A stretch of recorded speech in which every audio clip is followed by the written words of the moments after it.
எங்கள் அம்மாட்ட தான் இது பழைய நான் எப்படி பீட்ரூட் வெட்டுறேன்னு சொல்லி சின்ன வயசில் நான் அவங்களோட இருக்கும்போது எங்களோட அம்மா இப்படி மெல்லிசை தான் வெட்டுவேன், நீட்டுட தான் வெட்டி பீட்ரூட் கறி சமைக்கிறவன். இப்போ நான் நிறைய தமிழாக்களை பார்த்துருக்கேன். அவங்க என்ன செய்வாங்கன்ட்டா சரியா மெல்லிசா தின்னா குட்டி குட்டியாக வெட்டி செய்வாங்க. நான் அப்படி செய்யலைங்க. பாருங்கள் நான் இப்படி செய்கிறேன்ட்டு வெட்டும் போதே தெரியும் எங்களோட அம்மா மாதிரி வெட்டுறேன். உண்மையாகவே இப்படி பீட்ரூட் கறி நீங்கள் வெட்டி சமைச்சிக்கிற டேஸ்ட்டாக இருக்கும். ஆயிலையும் போட்டு சின்ன சின்ன குருணியாக வெட்டினீங்கன்னு சொன்னால் அது டேஸ்ட் இல்லாத மாதிரி. நான் மற்ற விட்டே சாப்பிட்ருக்கேன் பீட்ரூட்.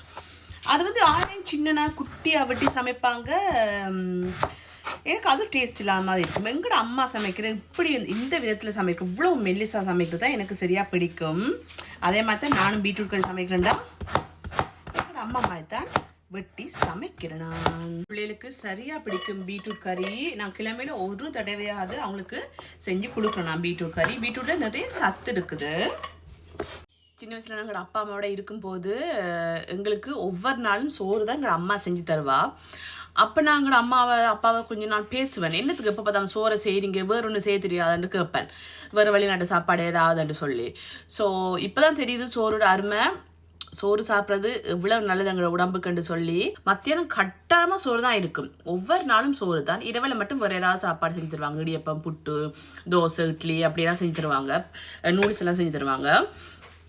ஸோ அந்த டைமில் வந்து பேசுகிறது என்னப்போ பார்த்தாலும் நீங்கள் சோறு செய்கிறீங்கன்ட்டு. இப்போ வந்து சோறு இல்லாமல் என்னால் இருக்கவே இல்லை. வெளிநாட்டில் சாப்பிட்ற சாப்பாடல் மாதிரி இந்த பாஸ்தா, பிக்ஸா, லசானியா, கேபாப் அது இதுன்னு சொல்லி போனால் அதுதான் உண்மையாகவே அன்ஹெல்த்தி.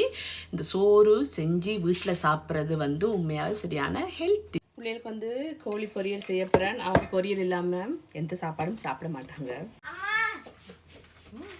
என்ன தரப்போயினம் எனக்கு ஏதோ ஒன்று கிட்டி தந்துருக்காங்க பிள்ளைகள். இங்கே பாருங்க. இதுக்கு என்ன பேர்? ஸ்டிச். ஐ ஆம் கம்மிங் அண்டலி இருக்குது. வழியா இருக்கு.